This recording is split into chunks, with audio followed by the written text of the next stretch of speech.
Alors voilà, avec le curseur texte dans le paragraphe, quel est le style de ce paragraphe? Parce que ce document utilise des styles. Il va falloir aller chercher dans le menu Type, dans le menu Texte, les styles de paragraphe, les Paragraph Styles. Et si ce paragraphe utilise un style, le style est mis en surbrillance. Il est highlighted, on le voit, il est dans une couleur différente des autres. Et c'est donc corps du texte body nouveau avec grande lettrine. Voilà, voilà. Alors, si vous voulez, on va appliquer sur un des paragraphes de la page de droite, on va appliquer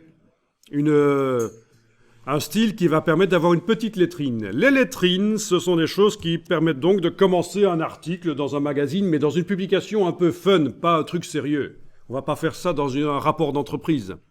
Mais dans un magazine, ça peut être sympa de commencer un article du magazine avec une grande lettrine, et puis peut-être, ça c'est des choses qui se font, mais c'est pas obligatoire bien sûr, ce sont des choix, il y a plein de choix à faire en mise en page,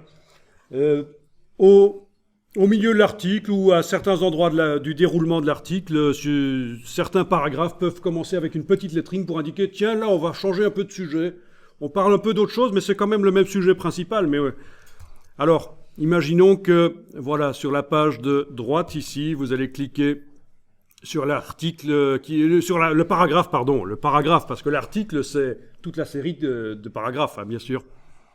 Même qui passe d'une page à l'autre, page de droite vers la page de gauche suivante, etc. Ça s'étend sur plusieurs pages. Mais ici, voilà, on a l'article qui commence par dicitat, là, ce qui veut rien dire en fait. C'est du faux latin, en principe. Ou alors c'est des vrais mots latins mélangés à n'importe comment. Il y en a qui connaissent le latin?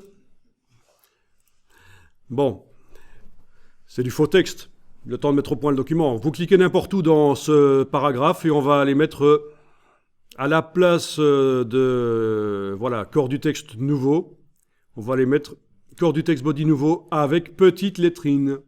Ne vous occupez pas des deux styles ici qui s'appellent style imbriqué, qui terminent par style imbriqué entre parenthèses. Ce qui m'intéresse, c'est celui-ci avec petite lettrine. Voilà. Et donc, ça a l'air de foirer, mais je vais zoomer en arrière. Alt, roulette, ça marche. C'était juste un problème d'affichage. Ah ah. Elles avaient une petite lettrine. Et en fait, il y a un lien. La grande lettrine est le style de caractère qui sert pour la grande lettrine est le parent du style de caractère qui sert pour la petite. Si on modifie la couleur et la police, notamment dans ce cas-ci, ça va changer, ça va influencer. Mais on ne va pas le faire ici. Bien. Ah ben, il y en avait déjà une là. C'est parfait. On n'en abuse pas trop quand même, hein. Alors, enregistrez le document dans le dossier que vous avez téléchargé. Enregistrez-le. On va changer ici le numéro 193 à la place de 192. Voilà.